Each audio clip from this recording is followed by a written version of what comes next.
This episode, I'm joined once again by writer Aaron French to discuss weird fiction, occultism, magic, alongside discussions on the work of Lovecraft and Ligotti. I'd like to say a big thank you to all my paying patrons and subscribers for making all of this work possible. And if you'd like to support the podcast as it runs off patronage alone, please find links in the description below. Otherwise, please enjoy. So, Aaron French, thanks once again for joining us on Hermitix podcast.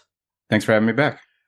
We are going to be, so normally me and you discuss religious matters, mystical matters, esoteric matters, but there is another side to your work which you've spent a lot of time on. You've done multiple edited collections and written your own work within this very expansive genre, which is a topic we'll probably get to pretty immediately. But it is the weird fiction, cosmic horror, Lovecraftian, Macenian, strange, numinous genre. Really, that we'll probably primarily be talking about weird fiction, but also, people like Lovecraft, etc., will come in. So we're going to tackle topics such as weird fiction, the uncanny. What is reality? How does weird fiction differ from just your stereotypical horror or cosmic horror? But before we begin, just tell us a little about your history of editing and writing within this strange, very difficult to define genre. Yeah, even if I suppose it is a genre at this point, but yeah, it's hard to really nail down what it is, and people could have different ideas about what it is. But at this point, it's well known as a genre of some sort, and you could put different authors in there. But there are certain ones like Lovecraft. I guess everyone agrees on that he's in this genre. But it really does get interesting in terms of like, well, isn't it just horror? Like, what exactly is the difference between horror or supernatural fiction and something like weird fiction, which, we will get to. But yeah, for me, it actually started, my intellectual journey, I suppose, or my philosophical journey started with fiction, started with art, started with like supernatural and horror fiction, and then moved into weird fiction. And so I was doing that before I decided to go back to school and do academic work and so forth. So it was actually there first since I was a kid. I was into this kind of thing. It's still part of what I do, but it's like a parallel track now. Like the main thing I'm doing now is these religious topics, esotericism, these intellectual and academic work. But that is also now informing what I do in terms of speculative fiction. I mean, that's more broadly, I'm interested in speculative fiction, and that's kind of where I guess I would position myself, although that frequently has to do more with weird fiction within speculative fiction. But I've worked with all of it and with authors who do fantasy or whatever, just straight horror or something as well. So it's a good question I mean, I guess I could tell you why I'm interested in it. That's a bit difficult to answer. I mean, as a writer, I gravitated towards supernatural and horror fiction when I was younger, and this then eventually became more refined in terms of what I was looking for in this type of fiction, and that's what led me to weird fiction. So at first, yes, I was just interested in like supernatural things, like people like the universal monsters, like Dracula movies and werewolves and these kinds of things. That always did interest me, but eventually it just was kind of like an aesthetic refinement, really, in that direction. I wound up in weird studies, and that really became like my home. That's where it felt most of why I liked those kinds of topics at all was what weird fiction was doing. So that's where I really had done most of my work, most of my reading, and at this point, it's what I do mostly is a lot of editing. So I am involved in curating what I think is weird fiction, or what I would like it to be.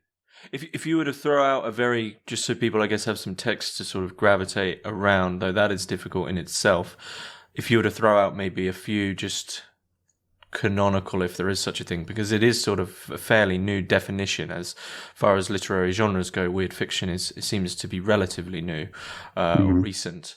If you were to throw out maybe a handful of texts to anchor the discussion, what would you pick? Like specific texts? Well, I guess authors as well. Authors. So, I'll just say, immediately I'm thinking Lovecraft, but then... Right. Lovecraft said, but then immediately I I sort of step back and say, well, he's so emphatically, people would say he defined the cosmic horror genre, that maybe it is that weird fiction seems to be this thing that you almost always say, you might not say this is literally a weird fiction novel. You might say it's a horror novel that also weird fiction is almost is more often seems to be the secondary genre. So it's like horror and then it's weird fiction. So almost, we're struggling to define it. I mean, that's why I ask for books, is because that's probably an easier way to define it, is to say, okay, here's some books that have this feeling. Yep. And from my experience, it can be authors, but a lot of times it's particular works of authors. Sometimes authors who are just literary or experimental or avant-garde authors. Sometimes they're horror writers. Sometimes they're science fiction writers. Sometimes it is true they mostly, like, all of their stuff can be classified in weird fiction. Lovecraft, I think Lovecraft is the first one to use the word, in one of his essays, and to talk about it as a kind of thing, a weird fiction. So I think that's partly why he's so closely associated with it. But he was part of a whole group of writers at this time for all over who were working with some of these similar techniques. It's kind of a response to Gothic fiction, to the beginnings of science and supernatural fiction and the pulps and so forth. It's also, in my opinion, a big response to the so-called occult revival and surrealism at the end of the 19th century and beginning of the 20th century. And that's really the direction I'm most interested in at this point because of these, esotericism topics and so on. But like Lovecraft, Arthur Machen, Algernon Blackwood, people like this, Robert E. Howard, the guy who came up with Conan the Barbarian series, is kind of fantasy on the surface, but it's a certain flavor and certain qualities. And it has theosophical underpinnings, right? I think they all kind of do. And that's one of the things I was thinking about as I was preparing for this, is that like magic and the occult are central in a certain sense to all this, what we're thinking about as weird fiction. And at least because these are like things that are somehow they're already weird within a modern Western context, especially like in their times, like magic and the occult, they still exist, but they're somehow exist in a somewhat in a tense way. There's a tension around them existing at all. According to the kind of paradigm of history, especially when these early writers were writing, it was in a certain sense not supposed to exist, or it was on the way out, supposedly. And now we are in modernity, and yet these things were still around. So how to talk about them and how to what did they mean? And they were frequently used by people who still found an interest in them, whether a negative interest or a positive interest. They were used to drive some of this fiction. And in my opinion, occultism and magic already does a lot of what weird fiction attempts to do. It tries to unsettle one's assumptions. It tries to morph the world into something different that you're not used to, and change it somehow with the perception of it. And it also is about a kind of a peak experience of some kind. And this can be a peak experience that's very like sublime, or it can be just the void. So I do think magic and the occult, which were having a revival at this time, are key to as how this genre developed. If we want to, it's also genre defying. That's the one text we looked at, The Weird by Michael Sisko. The whole beginning part is about how it's kind of defies genre, and that's also why I found it interesting, is because it's hard to make a genre out of it in the first place, although we kind of have. But the other thing is, science is also key to it. So, this is why it's like very theosophical in a certain sense, because what do we have there? We have esotericism and magic and science being smashed together. And the science in this case is used as again, for the same purpose that magic would almost be used, as a way to disrupt human, assumptions of anthropocentric universe, of human-centered universe, and thinking we know what's out there, and science is brought in as like the big revealer of what we can't know, and it's this unknown that science reveals to us. Other things reveal it to us, but clearly science does, and did at this time in a big way. This was the horror of it also. So it's a mixture, I think, of like modern science, which is totally weird. It's like, I was thinking about this because nature plays a big part in these stories. Is also weird. Like, what's more weird, science or nature? Whereas like the occult or something works with nature, elemental forces in a certain sense, and then science is working with these abstract laws. Yeah, I mean, there's a few things I noted down from that. So, I mean, and I'm indebted to recorded recently a discussion on the work of Arthur Machen, and something that was pulled out from that discussion really is this I don't think it's a direct dialectic between the two or discussion between the two, but the approach for the different approaches regarding reason and the effects of the Enlightenment from either Lovecraft or Machen. And for Lovecraft, of course, reason becomes this really the highest of all things, because he's approaching this this indescribable, irrational elements of the world. The rationality and reason becomes almost like the highest good, because that's how we can control and order and control all this. Whereas for Machen, that entry into the world, the Enlightenment entry, begins to disenchant the world. It begins to sort of, bring in commerce and capitalism and really what we now consider to be modernity. And so the sort of, I guess in a way, they both are discussing the same battle, which I think is happening within weird fiction, which is really the discussion of what happened to all that old stuff, right? And this is why the modern, and I mean modern in the sense of beginning from like the early 19th century, like with people like Mathers and the Golden Dawn, with respect to why modern Western occultism especially is so important, because it's very much its own thing. It's very much its own lineage. But it's that question of, well, what happened to that enchanted world? And I think for Machen, he's explicitly trying to find places where it's even though the modern reasoned world, enlightened world that at that time had really begun that secular atheistic push, he's finding areas where it's almost flowing through without their say so. Or it's been held throughout history, such as the story The Secret Glory, where the Holy Grail has been sort of hidden away and it's in the modern world, and it's a very peculiar feeling in that. Whereas Lovecraft, I think, is the inverse of that, where the reason is the good and the thing that's coming through is like, this shouldn't be. So they have a difference of, I think, for Machen really enjoys those moments where it comes through, and Lovecraft almost wants to stifle them. But between those two is really, I think, there's the conversation of, if something is weird fiction with an emphasis on weird, it presupposes a reality, a normality, which is, I think, the key element that all of these, the weird fiction genre is within. It's placed itself usually within a reality and a quote unquote normality that we all can relate to. And then that's what makes the weirds stand out. Unlike something such as Bram Stoker's Dracula, right, where, he's traveling to the absolute rural outskirts of a very, very gloomy Transylvania and going to the most spooky of spooky castles. I mean, this isn't a realistic setting in the sense of, a vampire perhaps being in, I don't know, a 19th century boarding house or something, or just walking the streets of London. So there is that battle of something, there has to be a normal presupposed, otherwise we'd never get the feeling that we do from these works.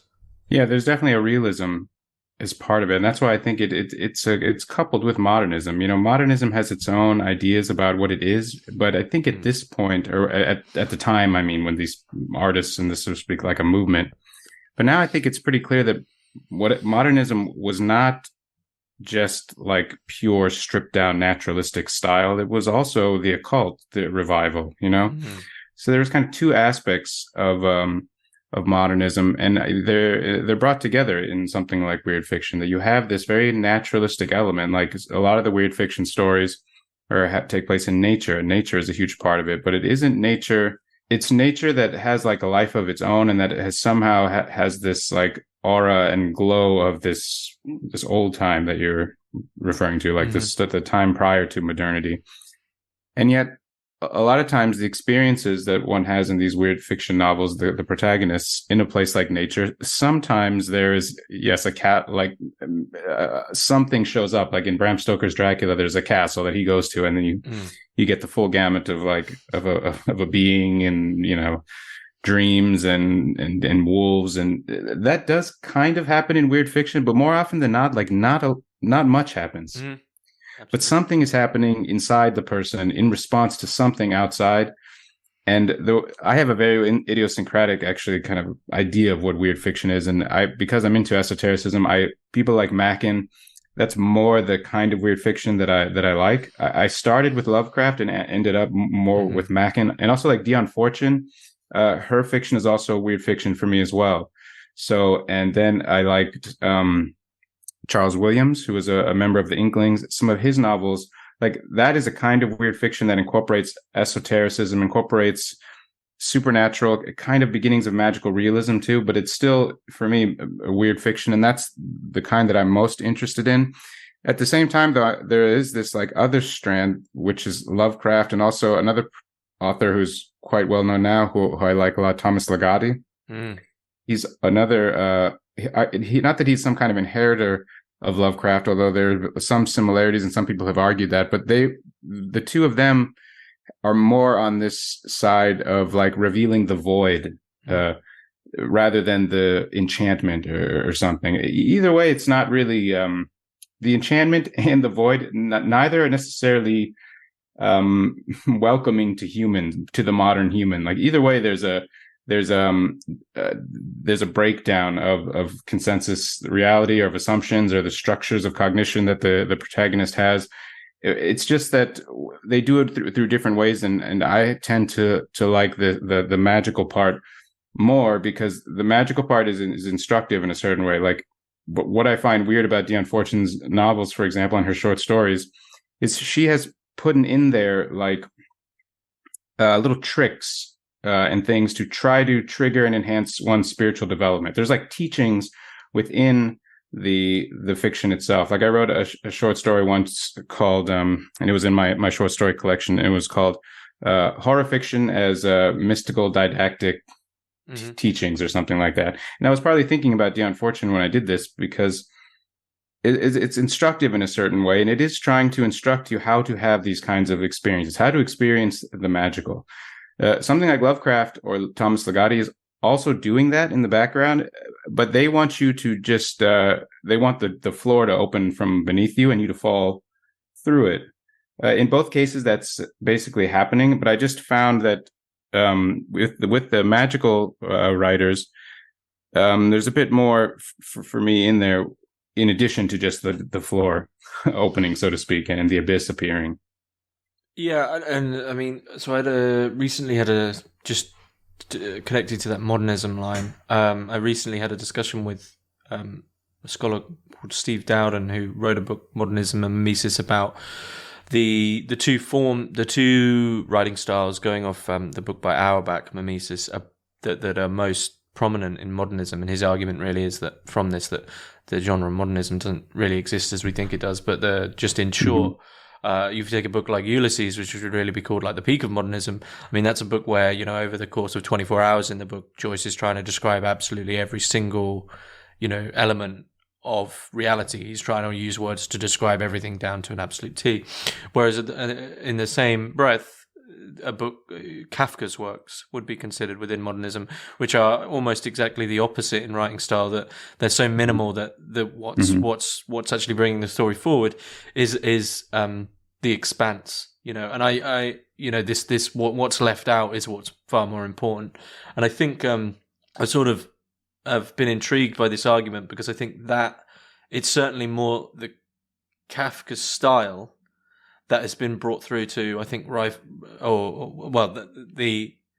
the second of those styles in terms of modernism that's been brought through to writers like, especially Mackin, this sense of, in a way, there's a great irony of trying to be explicit that the writer is trying to describe that which cannot be described, which of course becomes somewhat of a meme with Lovecraft, where he will be explicit and say, the labyrinth was indescribable, Cthulhu is indescribable, right? There's a great irony in that the written sentence is about the indescribability of something.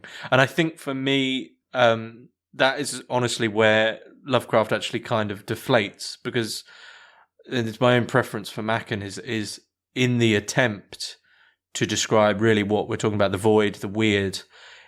that is where the weird is in that impasse of human inability, where, you know, an accepting of the irrational and accepting of the weird, but an attempt anyway to try to describe that. Whereas Lovecraft sort of is almost very volatile against the irrational. It's indescribable, you know. And then they went mad, and you know, there's a difference between a sort of wishing that you could have the Ulysses type style and wishing it could be described. Oh, and if it can't be described, guess what? You just go mad.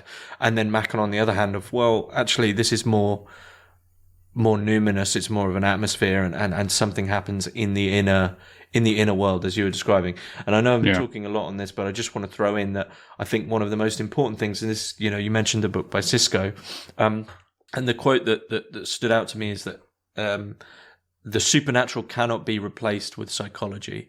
And I think there's an emphasis in weird fiction that what is there isn't simply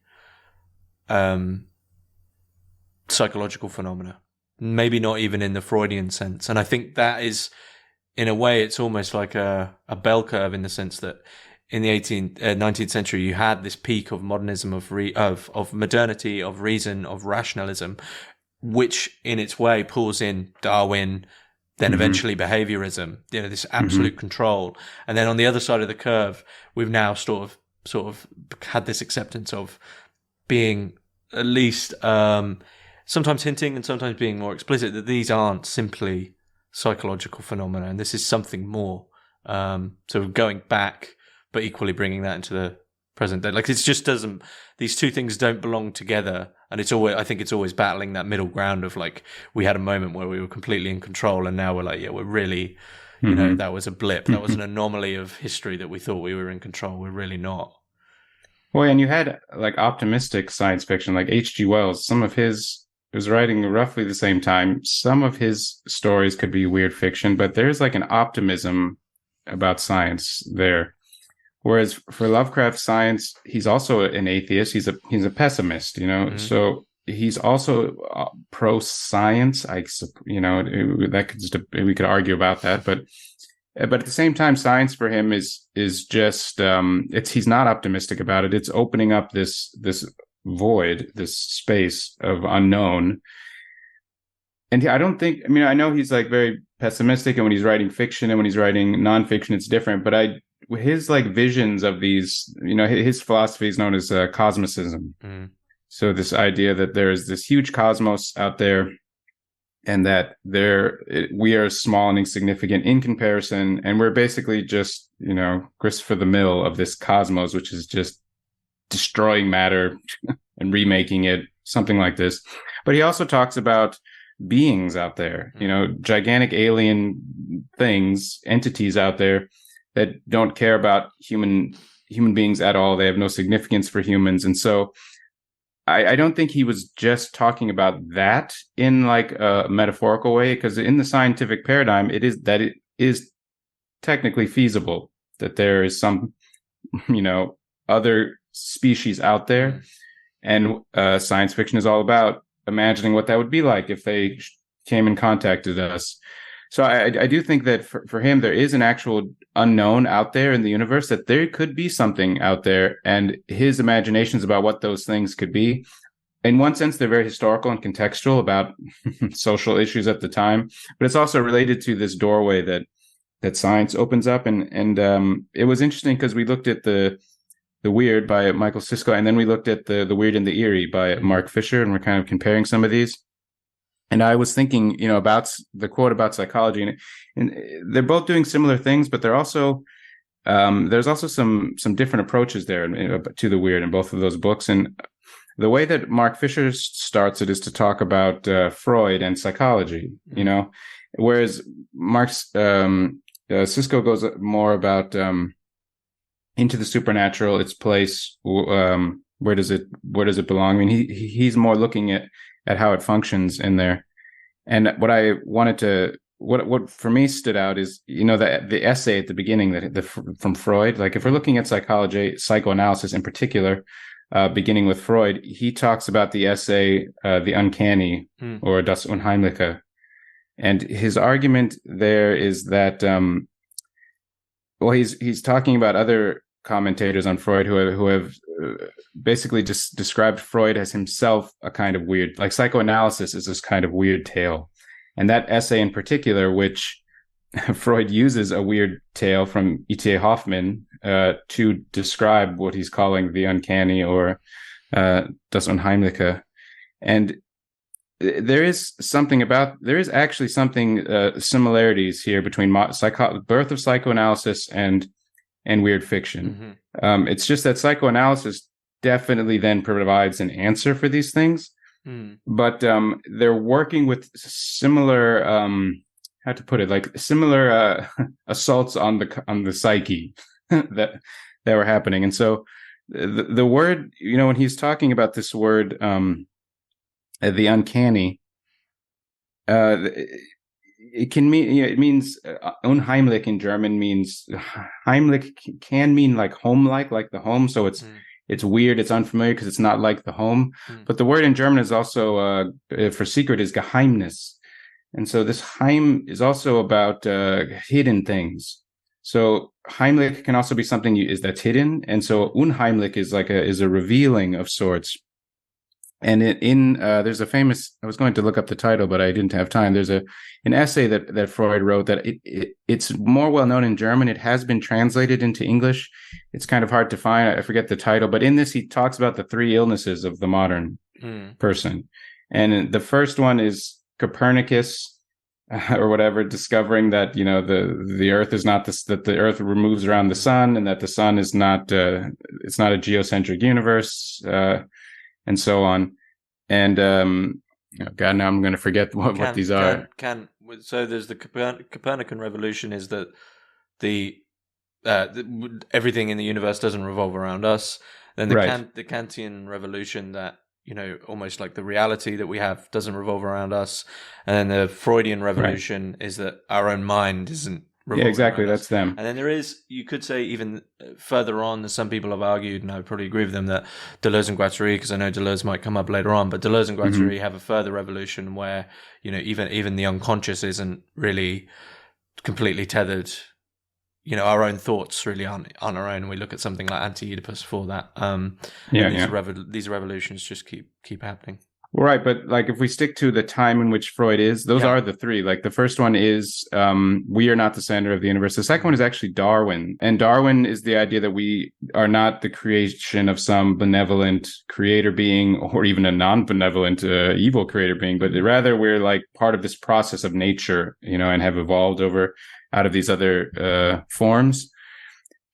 And then the third one is this. So the first one is not the center of the universe. The second one is not the product of a creator being. There is no creator. And then the third one is the unconscious. And the unconscious, the discovery of the unconscious, supposedly for him, is this third sickness of the modern, because it reveals that you are not in control of your thoughts, but more your emotions, your whole life. That there's some element controlling you like a puppet master. Some forces back there in the abyss that you're not aware of. Yeah. So, I mean, and this is really exploding into psychoanalysis. So the two, and I think it's important because it's certainly the strange bridge at that time between from sort of the Enlightenment, from modernity through to something strange again. And I mean, there's 2 other figures who have, one of course sort of doesn't need to be mentioned, which is Carl Jung. But then I think the figure who I think is of real importance for our discussion, who is within all 3 camps that we're talking about here, which is psychoanalysis, occultism, and weird fiction, is Dion Fortune, who begins her life and goes through very early psychoanalysis, and as was the case in those days, early psychoanalytical patients would more often than not become psychoanalysts. She becomes a psychoanalyst while she's also studying stuff with the Theosophical Society, and realizes that stuff is psychoanalysis has limits that just can't really help people. And she basically found that people who stuck to healthier, nowadays many people would call her a very conservative occultist, but people who stick to a more conservative spiritual regime, that helped them far more than psychoanalysis. There was very clear limitations to psychoanalysis for her, and I would probably agree in the sense that when we're talking about control, we're talking about trying to rein in these problems, these sort of ruptures that have happened in our security mechanisms. Psychoanalysis does like to, the joke in philosophy is that if you have a problem, you just pull ontology out of the top hat. You go, it's ontology, as if that answers anything. And I think really the same often applies with what the writer means here is the unconscious, as if that answers anything.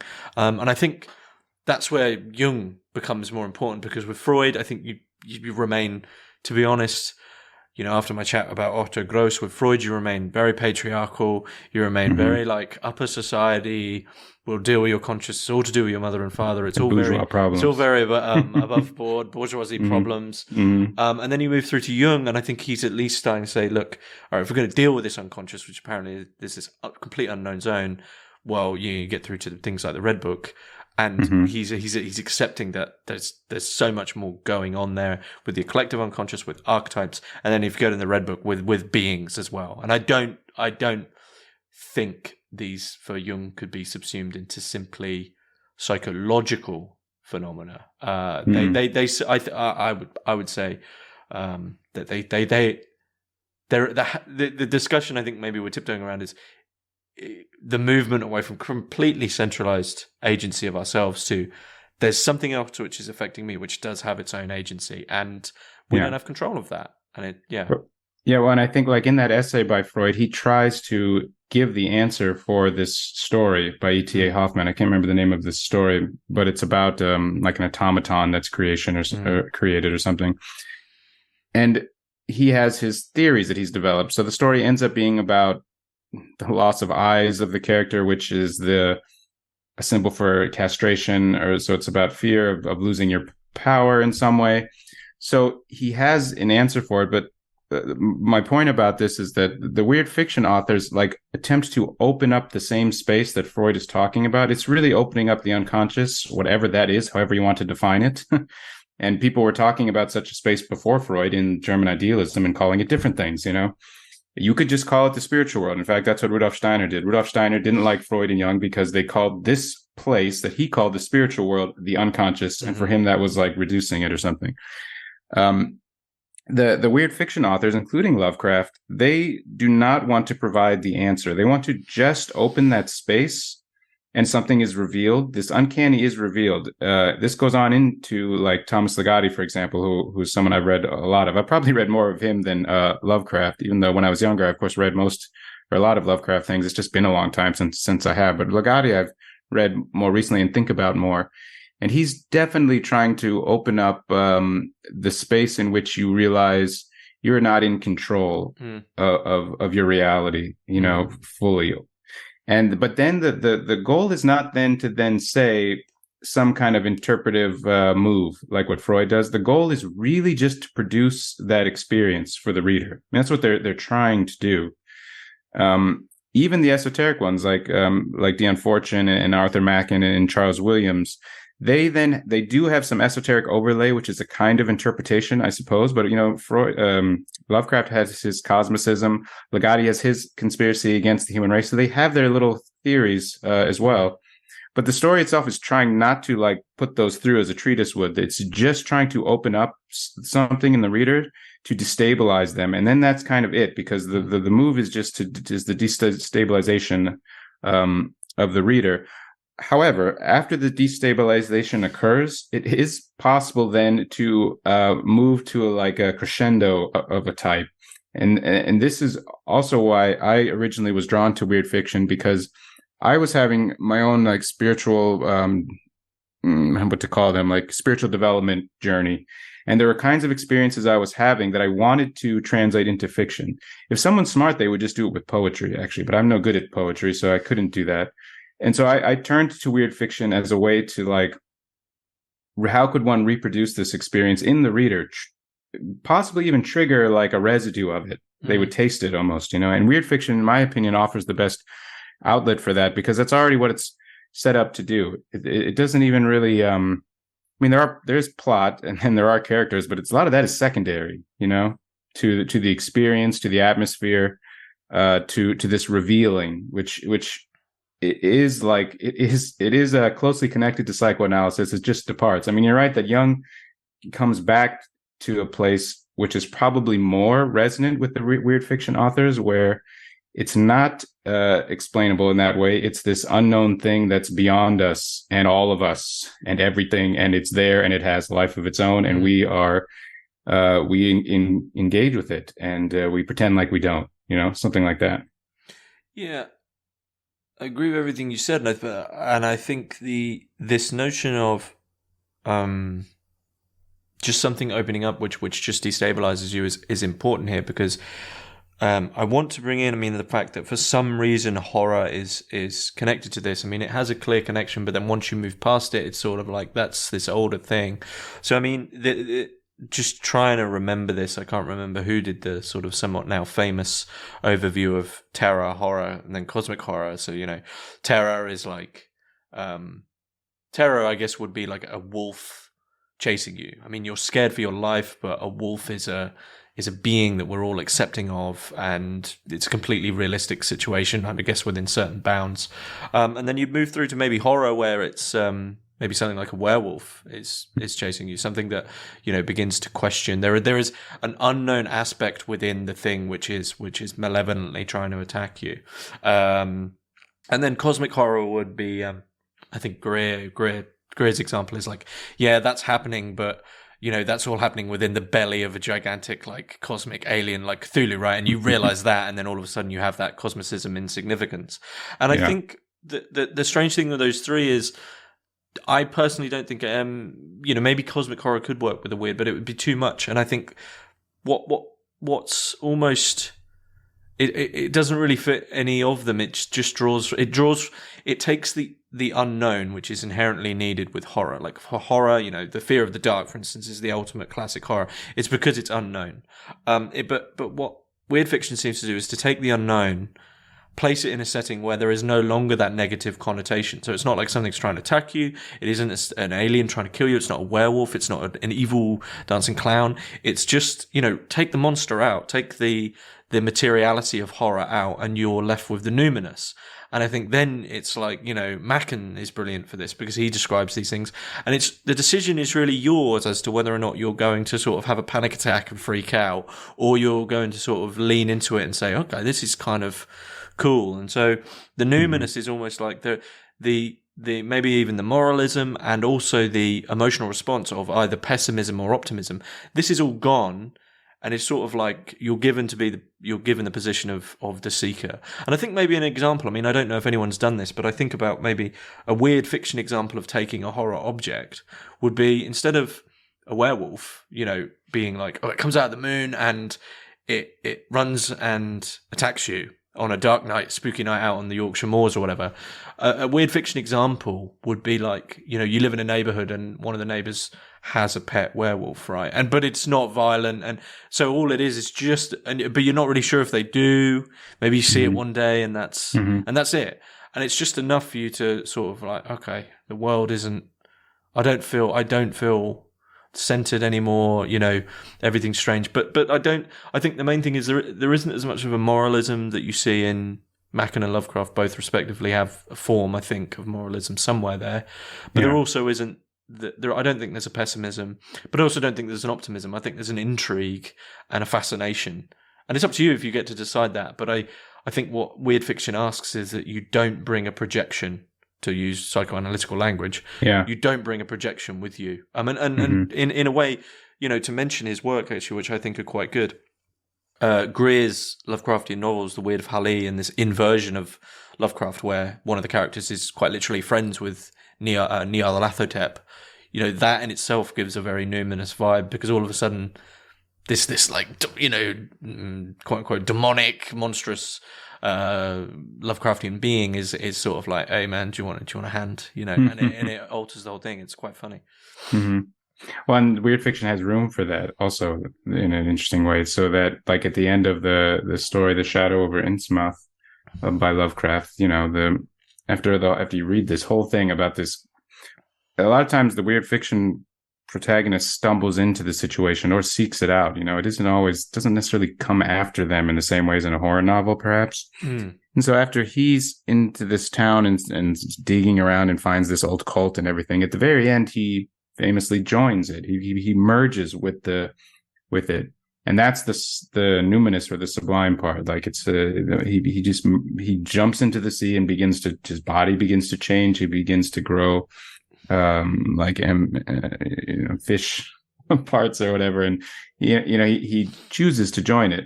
So sometimes you go mad, sometimes you run away, but you also live with it in a funny way in a lot of the classic weird fiction stories. And it's also about like things like coming apart. So the consensus reality is meant to be undone somehow during the reading experience. Mm-hmm. I had never thought about this, but the way you described it, it's almost like phenomenological fiction in a certain sense. Like for a lot of it, that's the main drive, the main also draw, of this kind of thing is you want to read it because you know that when you finish the thing, you're going to be left with a certain feeling and you've had a particular kind of experience. You don't go in there because you want to usually the characters are freaking awful, you don't, and the authors many times are also awful. So you don't go there with I want to sympathize with these characters. That's not the point. Usually they're often very two-dimensional, especially in the older stuff, especially in Lovecraft. I'm thinking Lovecraft here. Yeah, I mean, it gets better. In the 90s, there was this new weird, which I was also sort of part of that's where I got more pushed into getting an interest in weird fiction as the new weird genre developed at the end of the 90s and then during the 2000s. People who I publish in my edited volumes now, some of them were associated with this new weird and still are. And that's also a bit different. That tries to bring in, that's a little bit why I liked it also is it's a little bit what we're talking about, that they try to bring in some of these more literary devices and tropes and then merge it with still this weird these elements of weird fiction that we're talking about, rather than just perhaps having it always just be like a repetition of the same kind of formula or something.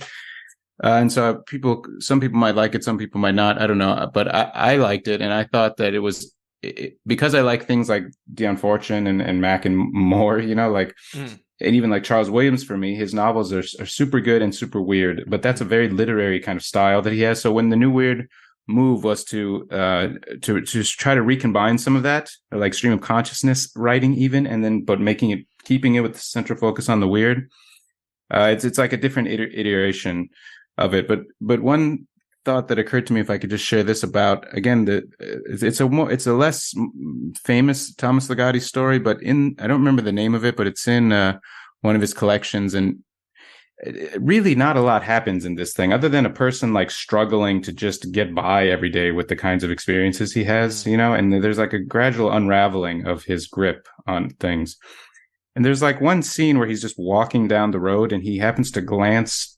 He's in a city in an urban setting, it's a very realistic and gritty setting, and he just happens to glance down a stairwell leading into underneath a house on the block, or the building, and he just looks down there and he sees something it's opaquely described too, but it's something like a human head with small hands, just a head with small hands. It's crawling around a bit or something.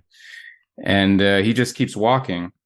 But it was just this momentary glimpse of that, where he's not really sure if he even saw it or what it means, or what to do with that. But but this lingering feeling of unease, this destabilized feeling, it's built on a lot of other ones. But it's just an example of how do you try to produce these sorts of things, and what are you after when you're doing that? You are just taking something in Freud's sense of the uncanny. Okay, fine. You are in some cases taking something that's familiar and making it unfamiliar.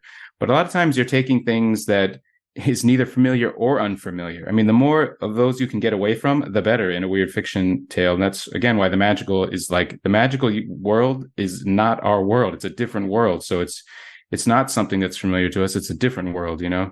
So if you can get something from that kind of a sense of that, and then just stick it in a vivid way in the fiction, it does the job for the protagonist, whoever experienced it, but also for the reader, because then you leave with that, with just this this residue of this image and having seen it.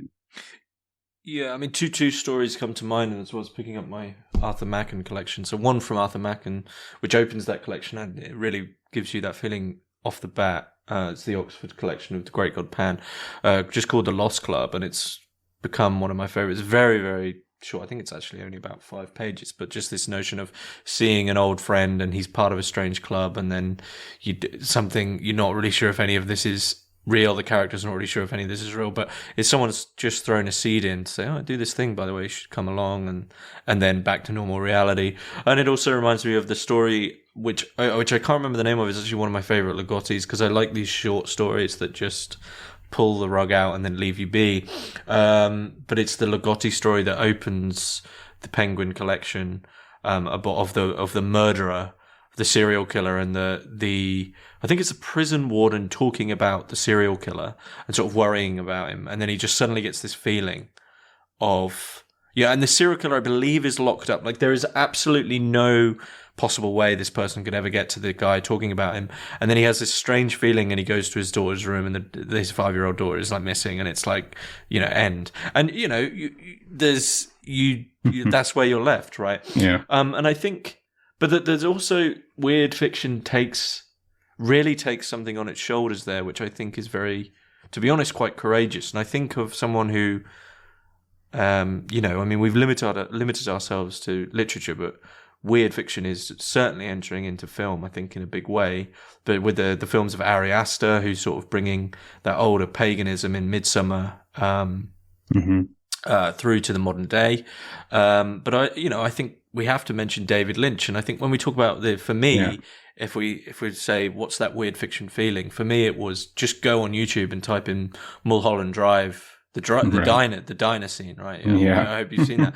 But this notion of this guy at the just to very quickly go over it, I mean, in abstract, but this character man who is just having a chat in a diner, and at the moment at the start of it, he's so comfortable.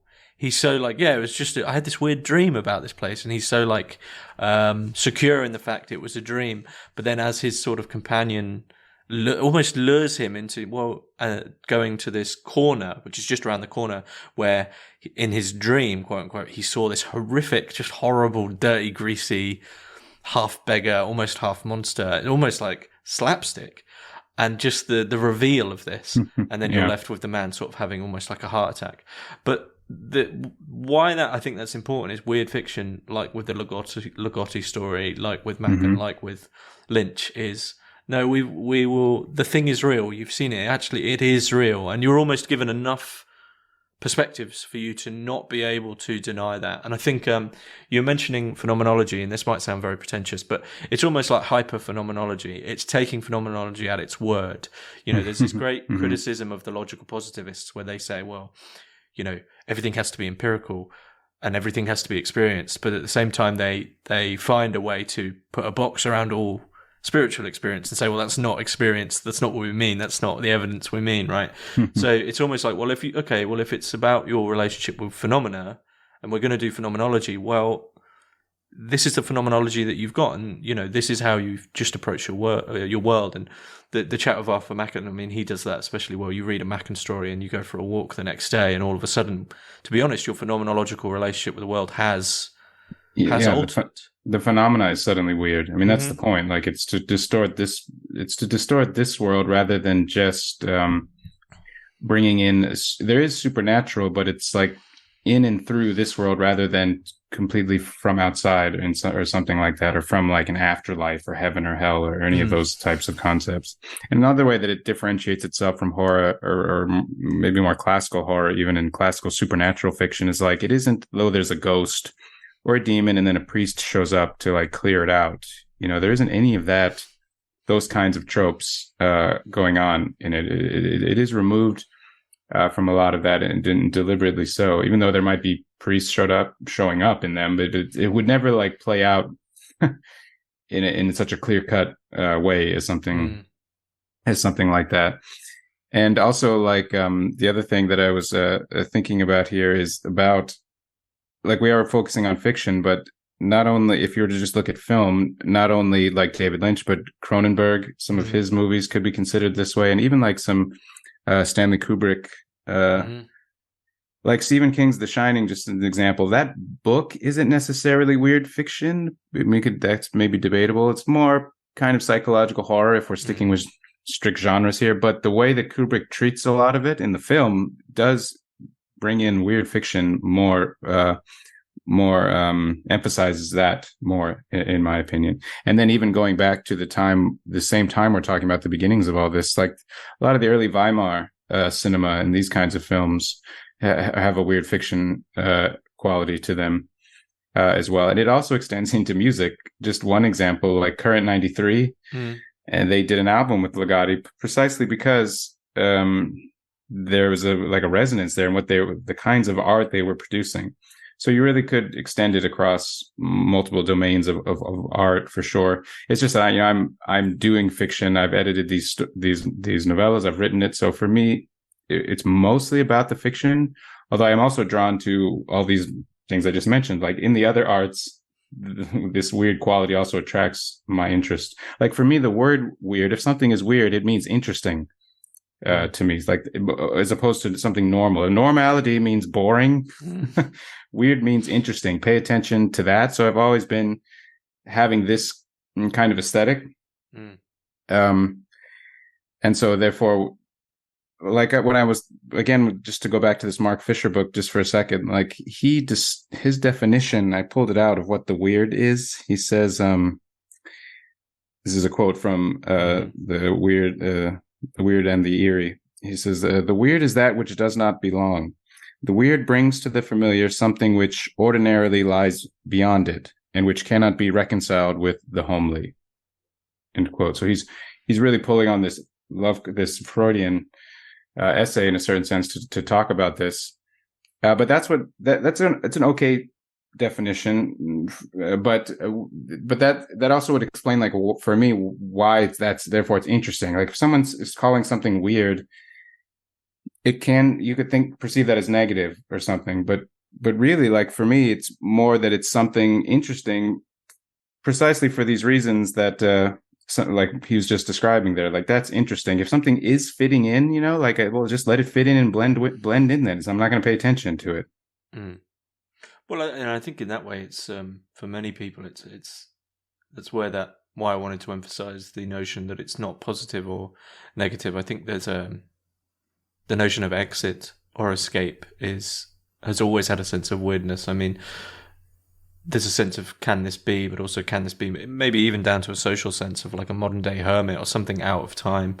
And yeah, I was going to say that you mentioned Deleuze in one of the books, drawing on Deleuze, and it does make me think in a Deleuzean sense. One of the few times I can actually use his work. The notion for Deleuze of the eternal return of the same, and difference being the thing which is important, and difference is somewhat of a rupture, which then begins to sort of tighten a spiral, which then goes towards a certain direction. I mean, that's all very, very abstract, but I think in the setting of many of these texts that we're talking about, and I actually think oddly what came into my mind was the film The Burbs with Tom Hanks, with this just strange neighborhood, and some of them some of them are very like accepting of it, and this eternal return of the same and Dion Fortune, actually you could draw in her Cosmic Doctrine, but people sort of maybe it's almost like you have a phenomenological apparatus to see it or you don't, and so some people are just pulled on this current of the same. And then every now and again, someone develops something to be able to sort of make a note of the weird rupturing through, and then they follow that current. They go with the cult, they go to Innsmouth, or they sit with it and continue to see it. But it's an exit or an escape, which is not, I don't think, inherently positive or negative, but it is different to the extent that it's very cathartic in relation to modernity. It's almost, many of these books, it's almost like, if I was there, I absolutely would go with that, because it's really a breath of fresh air in relation to the sort of, and I mean, one author we haven't mentioned, who I'm reluctant to mention, but, J.G. Ballard. And I think, to be annoying, Ballard's books, you just have to say they're Ballardian, really. There's something about them that is just always so him but there certainly is weird fiction elements there. I think maybe because he isn't explicitly drawing on magic that and occultism. It doesn't have the same feel.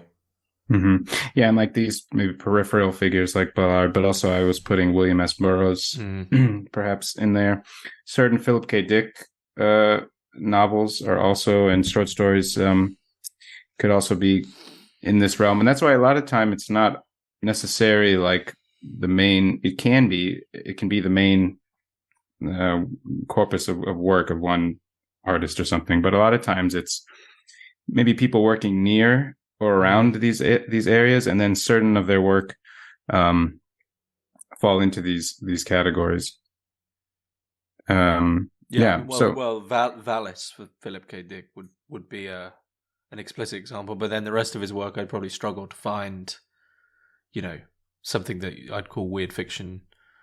I mean, like Ubik perhaps is another one that I sometimes think of. And I have my own idiosyncratic idea about this weird fiction. One of the questions you'd sent about postmodern weird fiction versus, because we're talking about weird fiction in connection with modernism very strongly. And so there is a postmodern kind of weird fiction, I think. Ballard might be someone we could look at as participating in some version of that. The new weird that I mentioned, I think, is also sometimes falling into, some of the authors in that genre falling into that category, and Burroughs as well. And so what I mean when I'm thinking about it, weird fiction in this way, it's about, like, one of the things about weird fiction in general, but it's more strong in this, let's say, postmodern current of it, is a blurring of boundaries. It's a destabilizing, but part of the way it destabilizes is through blurring the boundaries between, like we were just talking about, phenomena and the numinous or something. But it's also blurring the boundaries between the conscious and the unconscious. But on a artistic or a craft level, it blurs the boundaries between the reader and the text and the fiction, because it's trying to get into you, to shift you. And the magical weird fiction writers really doing this, because they're trying to get doors open in there so you experience magical reality. They know how to do it too, because they're actually practicing magic, where someone like Lovecraft, just reading about it, he doesn't really know how to do it in the same way. Although imaginatively, he's very powerful, so he could have, he's accomplishing things this way. But it's blurring the line between author and reader, between fiction and reality. And so the postmodern strain of that is, in my opinion, more strongly even connected with that. And that's why, so for Philip K. Dick's last 3 novels, just as an example, beginning with Valis, this is his last trilogy, and then he goes to France, this famous moment where he goes to the convention in France and talks about his theory about Valis and what happened to him, his mystical experience. At that point, it's like you're reading it, he's living it and writing it. He's believing it, or we're not sure. Like, there is, this trickery going on, but it's all blurring together at that point. And Burroughs does some of this in a similar way too. So I also find that, at least for me, that's an element of weird fiction that I'm also interested in. And that was a little bit because you could say, well, these people are just crazy, but the crazy is underlying this weird fiction genre. It's not trying to get people to go crazy, but it is trying to have them to have experiences that, in the psychological ward, you might say these are crazy experiences. Well, I think the craziness is if they're dishonest, if the characters are dishonest, and I think also if the writers were dishonest. So the honesty, to go back to that Ligotti story, the honesty of the character is to say, yeah, I did see this sort of head. Well, I did see that is a real thing. And then the honesty of Ligotti is to be able to say, look, I can't really say any more about that, but the experience is there. And I think the madness would come from, but this is really back to a psychoanalytical reading, but the madness would come from a repression of that, of like, Innsmouth doesn't exist, this didn't happen. Right, that's trying to shut it out. Yeah, but I also don't think it's they go mad in the positive sense of like, oh my god, it's just unnerving, and they begin to become like a seeker or lean into it, or it changes their life in a sort of metaphysical fundamental sense. like one person I've wondered about if this could be a weird fiction author is L. Ron Hubbard. Yeah, I mean the blending of fiction, fact, religion, made well. Well, in some of his religion. later books, when he's fully going, these Dianetic books about, there's one book about, I don't remember what it's called, but about evolution or something, and it is out there, man. So like, and it's all blurred together. So like, when I teach, I've taught courses on religion and science fiction, which are largely composed of weird fiction authors, and I usually talk about also his magical background, with Parsons. So. Yeah. So I don't know where I fall on that, but it's just another example of an interesting move in fiction where fiction suddenly becomes something else, you know? Mm. Is there anything you'd like to add about weird fiction? We haven't touched upon. Well, like the one thing is that personally, like I started, just maybe this will give some clarification to people about where I'm coming from with this. Like I started reading things like Stephen King, these kind of like I was an 80s child. So like this horror was having a boom in the 80s. Whitley Strieber was another one writing at this time, and several others. Peter Straub. So I was reading some of that at first, and also comics. Like you remember the Tales from the Crypt comics and things like this. So reading that and then watching these old Universal monster movies and then turning to fiction. We could have a psychological discussion about me, but we could put that for a different time of why I was doing this. This is like 5, 6 I'm talking about. And I had a magazine actually with a friend of mine, and I think we were in like first grade, and he illustrated it. I wrote the stories. We were trying to sell this thing to others. They were horror stories. But anyway, I worked on this all the way up until my 20s, and this particular, maybe my teens actually, this particular horror fiction thing. And then I had a friend of the family when we were visiting New York when I was a teenager who said to me, "Oh, you like horror? What do you read?" And I was like, "Oh," I told him what I read, and he kind of looked at me like, "You're not reading the right stuff. Like what you need to read is H.P. Lovecraft and Clive Barker." And I had not heard of either of them. And I said, "Oh, okay." So I immediately went out and got it. And that shifted, like reading both of them, which I then read a ton of both of them, shifted everything. I actually probably was more influenced by Barker in a lot of ways in terms of my own writing. And what Barker we can put in here, even though it's definitely horror and like body horror, but he has some weird fiction elements as well. And one of the things he does is he's able to take sex, and particularly like doesn't have to be like heteronormative sex, but just sex in general, and just make it completely weird.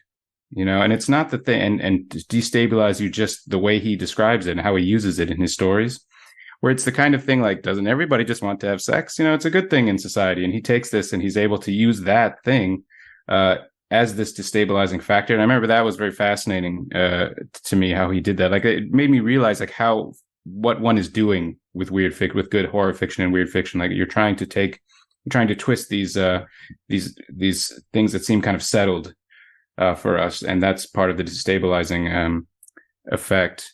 So so then that from having that realization eventually led into interests in esoterics and occult authors, like even Crowley's short fiction. Maybe this is kind of weird fiction as well, actually.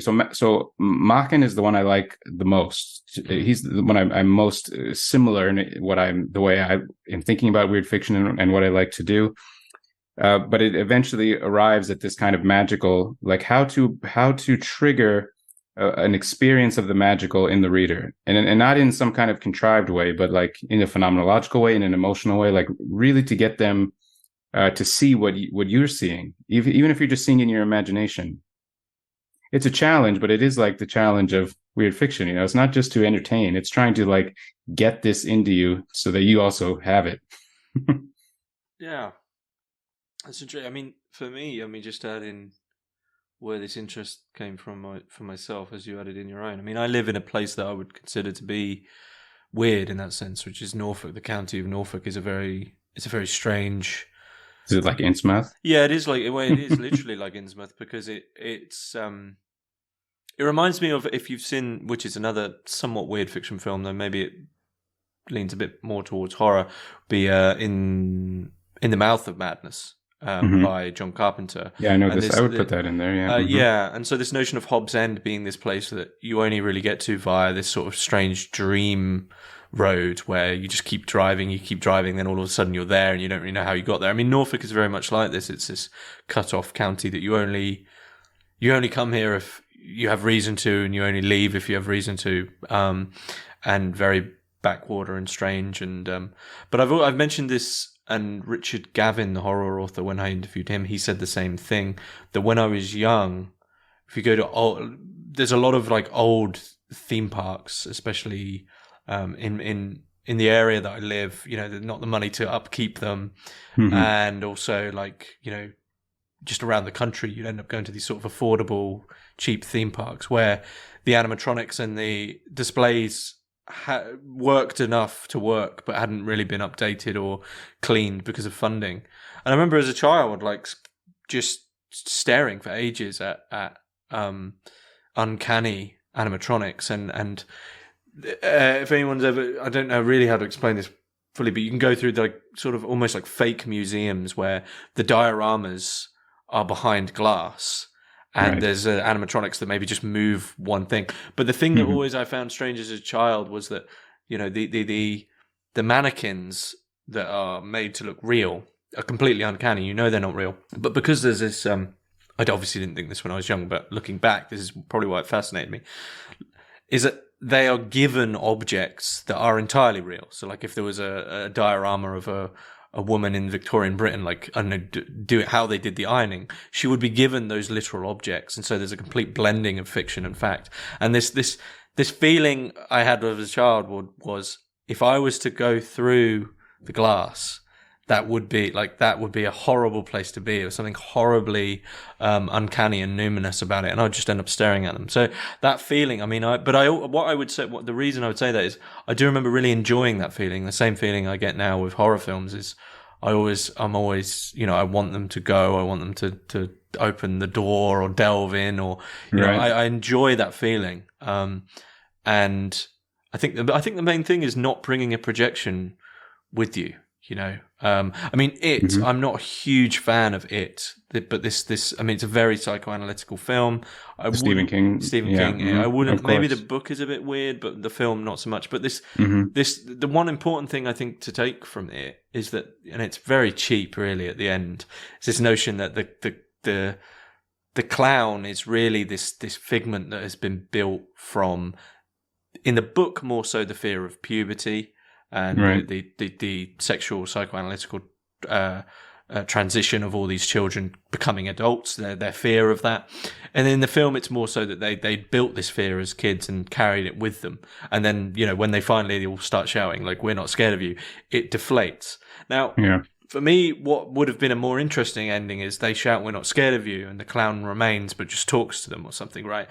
So don't bring the projection with you. But when you actually stop that, and this is why, going off on a horror tangent, I mean, this is why I always find the Pinhead and the Cenobites from Hellraiser to be really interesting characters, because outside of the one anomaly where, what's her name, accidentally does the box, they have this code where, look, you called, we came. This isn't like we're going to come haunt you for any reason. We're not going to kill you or attack you for any reason. They have this very almost like inverse utilitarian thing of, no, you called the box, you want to do this. We're just a force of nature, you know. We do. There's force of nature, and there's something not scary about them because of that. Because you say, well, I'm not going to piss around with a box, so I'm not too worried about it. But these people who want to delve in, they're delving in, and Pinhead is like, yeah, okay, let's go, you know. Yeah, and that's how I think it's like. Those are some more, of course, all the horror writers read weird fiction like this. If we're like, it is in one sense splitting hairs to take supernatural horror fiction and weird fiction. They're all, and science fiction. That's why we have the term speculative fiction. But you can, of course, categorize them more, but they're all overlapping and influencing each other. So like those techniques there come from Barker. He's also has read all of these classic weird fiction authors, and he's using them. And that's a good example, I think, of how it's more weird fiction. And also his story about the Nightbreed. This is another one where it's you're living with the horror, and it isn't. That's another example. I don't really need to go through the plot because we've been going through several of them here, but that's like, if people are interested, that's another example where I see the weird fiction style, or influence also coming through in what Barker's trying to do there. If I could say one more thing about like where we are now, maybe like, so we talked about postmodern type of weird fiction or something. And like my journey of editing weird fiction began, the first one I edited was called the Shadow of the Unknown. And this I did a long time ago. It's out of print now, but the whole purpose of that was to try to refine all of these ideas I've been talking about here through curating weird fiction that did this in ways that I thought was effective. And this then led to further collections that I've edited based on Lovecraft. Like I have one anthology I edited called The Gods of H.P. Lovecraft. And then I did one following that. The one that I sent you that just came out, it's called based on one of the gods in Lovecraft's pantheon, Azathoth. But if you actually read these, like if you just look at them on the surface, you would say, oh, this is a kind of Lovecraftian book, it's just following in this genre. But if you actually read the stories, you would notice, I think, that they're not your typical type of Lovecraft. I mean, they are Lovecraftian in a certain sense, and they are weird fiction, but they're also like my style of it, And so I think you would see that in all of the stories that I've chosen for these books. And this also has to do with my influence and being also coming into being, I guess, as a writer or an editor around the same time as this new weird movement was starting. And so like just some examples of the new weird is like Kathy Koja has some great novels in this vein. Storm Constantine and Tanith Lee, both two authors that I really liked, but they both passed away now. Like when I teach my religion and science fiction course, I even put some Octavia Butler in there. Yeah. Because even some of that is, I think, resonates with the kind of this kind of new expression of weird fiction. But then like there's China Mayville or M. John Harrison. There's also this kind of newer approach, and Laird Barron is another one who has been in several of my anthologies because I like his style as well.